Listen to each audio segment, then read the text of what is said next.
upaya yang telah dilakukan terkait Perpres 72 tahun 2021, bagaimana kementerian lembaga begitu banyak untuk dapat fokus dalam rangka menurunkan prevalensi stunting yang diharapkan tahun 2024 dapat di sekitar 14%. Dari target 18,4% tahun 2022, capaian yang tercapai pada akhirnya 21,6%. Tentunya ini masih menjadi PR yang sangat besar bagi kita semuanya. Pak Kepala Badan yang kami hormati, dari sekian banyak tadi paparan oleh Bapak Ibu anggota Komisi 9, saya sebenarnya hanya satu poin saja. Point of view-nya adalah bagaimana Perpres ini dilahirkan dan melibatkan kementerian dan lembaga. Masing-masing kementerian lembaga mempunyai anggaran baik teknis maupun yang sifatnya non-teknis. Oleh karena itu, yang kami lihat sebenarnya belum maksimal pada hari ini, termasuk bagaimana di dapil kami di Provinsi Sumatera Barat, ini angka stuntingnya malah meningkat. Kami kira di sini ada 3 anggota Komisi 9 yang dapilnya Sumatera Barat. Saya, Pak Darussiska, dan Pak Suirsyam. Kami kira kami sudah rasanya sudah cukup maksimal untuk datang dari desa ke desa sampai ke dusun-dusun untuk mensosialisasikan ini. Mereka paham apa yang dimaksudkan dengan stunting. Namun, catatan yang harus digarisbawahi setelah kami amati nih Pak Menteri juga, keseriusan dari pemerintah daerah dalam rangka mensukseskan Perpres ini. Satu hal pertanyaan sederhana. Sekarang Pak Dr. Hasto pernah menjadi kepala daerah di Kabupaten Kulon Progo. Nah, selama menjadi bupati, kami ingin tahu sedikit Pak. Bapak sebagai bupati nanti membagi porsi kue APBD terhadap OPD masing-masing. Nah, selama Bapak jadi bupati dulu, untuk OPD yang mengurusi kependudukan dan keluarga berencana itu di ranking berapa Pak porsi terbesarnya? Mungkin tidak menjadi porsi OPD prioritas. Dan ini sampai pada hari ini masih berlanjut bahwa sektor stunting ini, permasalahan stunting ini bukanlah menjadi permasalahan yang seksi. Sebenarnya bagi kepala daerah, stunting ini bisa menjadi sebuah capaian untuk peningkatan keberhasilan seorang kepala daerah. Nah, oleh karena itu, kami kira nanti Pak Menteri, Pak Kepala Badan, bersama Pak Presiden, munculkan sebuah forum nasional untuk mengundang para bupati, wali kota, Pak Gubernur ini untuk dapat serius. Di dapil kami ya Pak, itu para bupati, saya lihat itu masih ada OPD, KB, itu yang anggarannya ratusan juta saja Pak, nggak sampai 1 miliar dalam setahun. Sangat menyedihkan. Bagaimana Pak cara untuk mensukseskan Perpres 72 tahun 2021 ini kalau hanya di sektor kementerian dan lembaga saja. Padahal yang akan menjadi nantinya eksekutor ya adalah yaitu pemerintahan daerah, OPD, penyuluh dan lain-lain. Kemudian dari sekian banyak solusi yang ditawarkan, tahun lalu itu dari Kementerian Kesehatan, Pak Menteri melalui kalau nggak salah tuh dari Direktorat Jenderal Kesmas itu, ada yang namanya program fisik yaitu pembangunan MCK. Betul ya dari Bu Endang itu ya? Oh dari Pak Mas ya? Oke.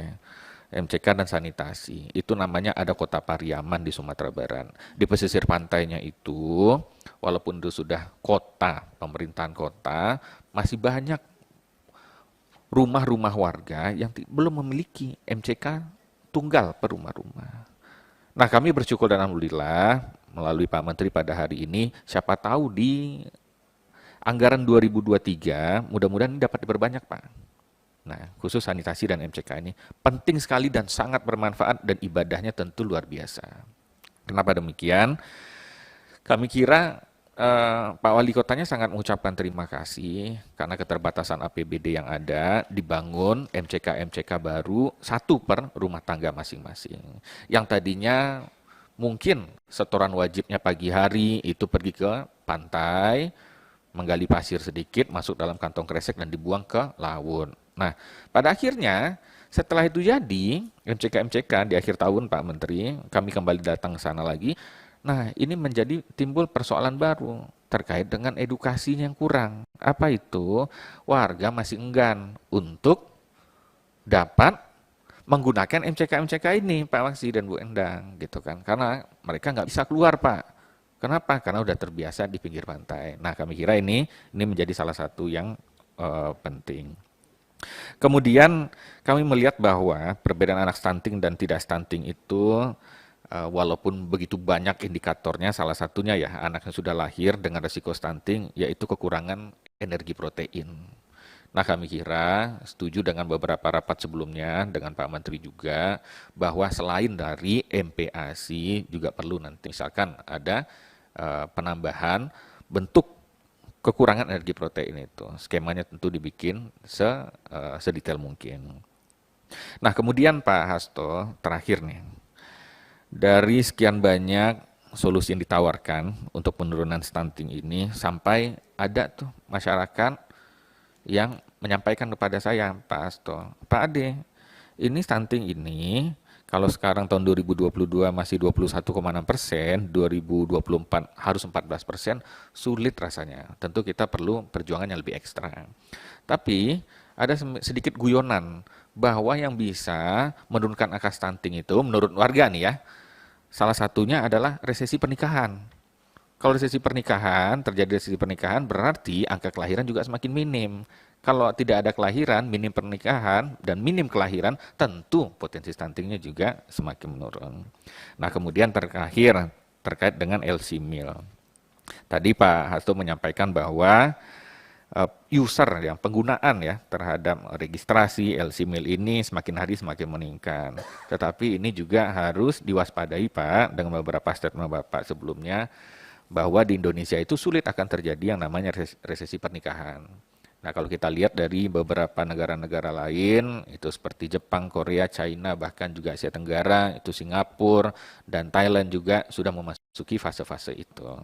Kami kira kalau dahulu ya, cinta itu akan berbanding lurus dengan pada akhir pernikahan. Tapi sekarang sepertinya mulai ada kecenderungan untuk tidak seperti itu. Tidak ada korelasi yang signifikan antara cinta dan pernikahan. Karena beberapa faktor tentu, keengganan mungkin terkait dengan masalah ekonomi, masalah karir, keinginan untuk kemandirian, pada akhirnya mencapai aging yang semakin tinggi, yang akhirnya malah menurunkan keinginan untuk melakukan pernikahan dan emosional tertentu. Kami kira Bapak, data LC Meal ini menjadi basis data yang kuat dalam perencanaan ke depan, dalam membuat kebijakan-kebijakan ke depan, dalam menuju nanti berbagai sektor-sektor pembangunan yang dicanangkan oleh Presiden. Baik untuk hari ini, baik juga untuk waktu-waktu yang akan datang. Data ini tidak disiapkan untuk selama periode ini saja, tetapi untuk sekian puluh tahun yang akan datang dan terus berkesinambungan. Terakhir itu kami underline, tolong Pak, untuk dikumpulkan kepala daerah ini, masuk Bapak Bupati, Wali Kota, dan Gubernur, untuk sama-sama serius Pak. Nah, karena kami yakin nih, Pak Hasto juga waktu jadi OPDKB mungkin ini tidak menjadi OPDKB ini mungkin tidak menjadi yang populer kan Pak, karena pernah saya memberikan pantun waktu itu untuk Pak Hasto, pergi ke pasar membeli kikil, tidak lupa beli pulsa PLN. Jadi bupati dulu anggaran dinas KB kecil karena tidak kepikiran jadi kepala BKKBN. Nah itu sebenarnya. Jadi kami kira ini menjadi contoh pengalaman yang baik sekali dari Pak Hasto agar tidak terjadi lagi bagi kepala daerah yang ada pada hari ini. Sekian Ibu, terima kasih. Wassalamualaikum warahmatullahi wabarakatuh. Waalaikumsalam, terima kasih. Lanjut ke Bu Ruskati. Nanti saya balik ke kiri ada 2